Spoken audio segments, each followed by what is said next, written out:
12ویں arts اور science کے عزیز طلباء و طالبات، آج ہم اردو کی نئی کتاب 12ویں کے نصاب سے حصہ نظم سے 5ویں نظم تیغ دو پیکر کا اعادہ پڑھیں گے۔ اس سے پہلے بھی ہم نے اس کو پڑھا ہے، لیکن اب اعادے کے طور پر ریویژن ہو رہا ہے۔ یہ جو نظم ہے دراصل مرثیہ ہے۔ مرثیہ کسے کہتے ہیں، پہلے اس کی تعریف دیکھیں گے، اس کے بعد شاعر کا تعارف دیکھیں گے، اور اس کے بعد ہم اشعار کی تشریحات دیکھیں گے۔ اردو میں صنف مرثیہ کو رزمیہ شاعری سے خاص تعلق ہے۔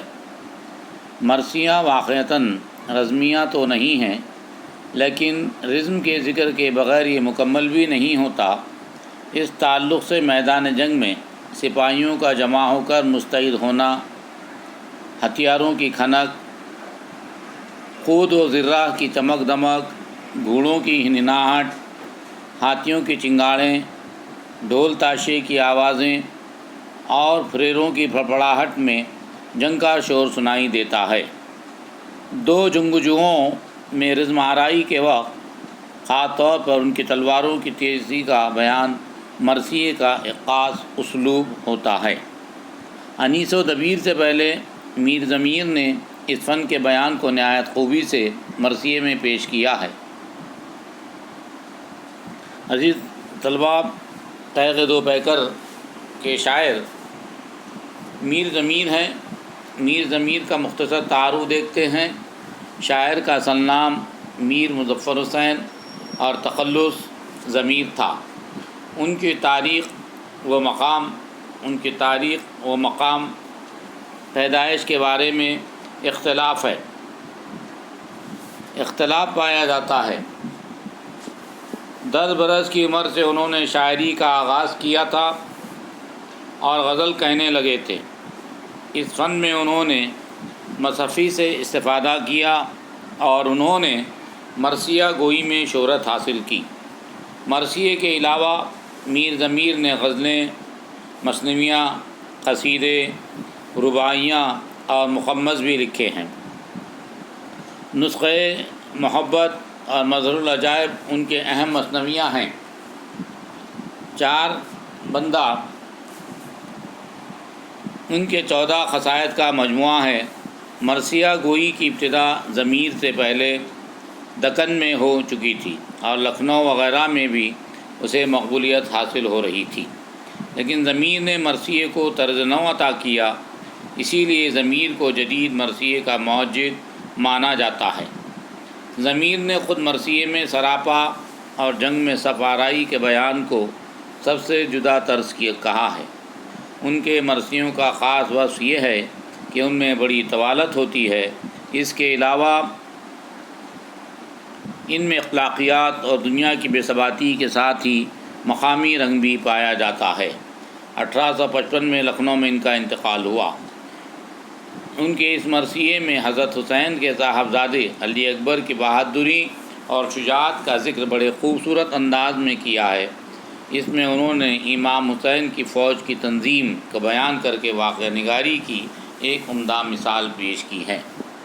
عزیز طلباء، آج ہم اس مرثیے کے 2 بند دیکھیں گے۔ اکبر نے جوں ہی میان سے تلوار کو کھینچا، اکبر نے جوں ہی میان سے تلوار کو کھینچا،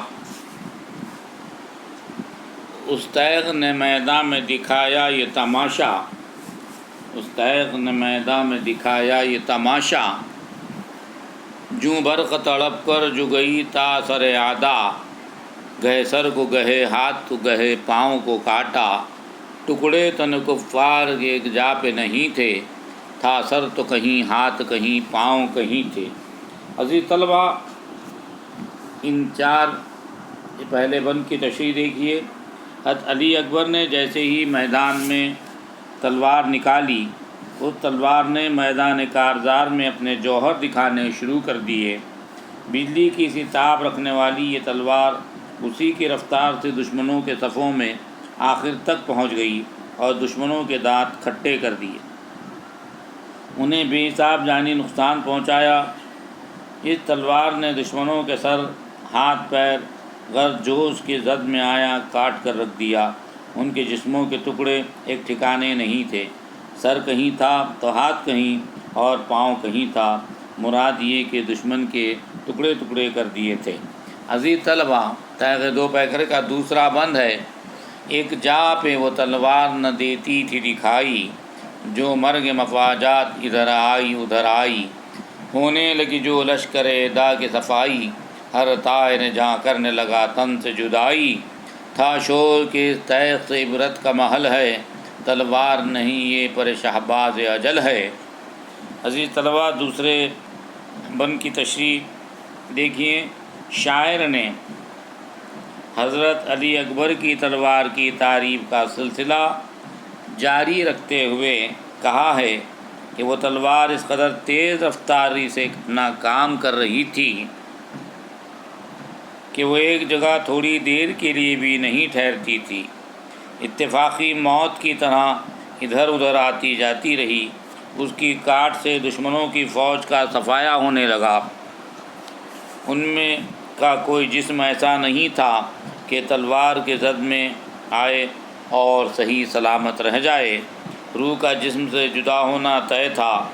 دشمنوں میں حضرت علی اکبر کی تلوار کی وہ دھاک بیٹھی تو ان کے ہوش ٹھکانے آ گئے اور وہ اس بات اسے مقام عبرت قرار دینے لگے اور کہنے لگے یہ کوئی تلوار نہیں بلکہ موت کے پرندے کا پر ہے، یعنی موت کا فرشتہ ہے۔ تو عزیز طلبہ، تیغ دو پیکر جو کہ مرثیہ ہے، ہم نے مرثی کی تعریف دیکھے، شاعر کا مختصر تعارف دیکھا، اور میر ضمیر شاعر ہیں اس کے، اور ان کے کلام کا ہم نے جائزہ لیا۔ یہ نظم مخمس کے انداز میں لکھی گئی ہے، 5 مصروں کا ایک بند ہے۔ تو آج ہم نے 10 مصروں کی تشریح دے کے کل انشاءاللہ ہم اگلے 3 بندوں کی تشریح دیکھیں گے۔ آپ لوگ اپنے بیاضوں میں شاعر کا تعارف اور نظم کے خلاصے کو تحریر کر کے رکھیں۔ نظم کا مختصر خلاصہ میں آخر میں پیش کروں گا کل کے 3 بند کا تعارف ہونے کے بعد۔